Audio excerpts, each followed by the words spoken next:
5 సంవత్సరాలు ఇసుకలో ఎంత వస్తుంది, భూమిలో ఎంత తిన్నాను, 314 తొడలు పడతారు. 350 ఎకరాలు నేను 550 కోట్లు పెడితే ఎంత తిన్నావా అందులో మాకు తెలియదా? ఈ విధంగా చెప్పుకుంటూ పోతే వ్యక్తిగత విషయాలకు వస్తే చాలా చెప్తాను నేను. ప్రతి విషయం నాకు తెలుసు. అభివృద్ధి 2 సంవత్సరాలు కుంటుపడిపోయింది, జీరో అభివృద్ధి అన్నారు మీరు.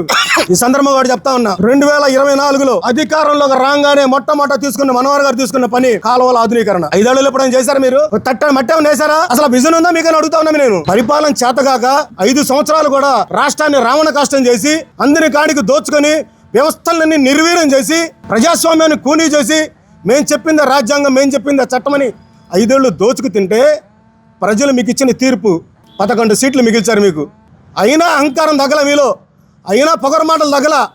భవిష్యత్తులో కూడా మళ్ళీ చెప్తా ఉన్నాం, భవిష్యత్తులో కూడా ఇలాగే మీరు వెళ్తే మాత్రం ప్రజలు ఎటువంటి పరిస్థితుల్లో కూడా క్షమించే పరిస్థితులు లేరు.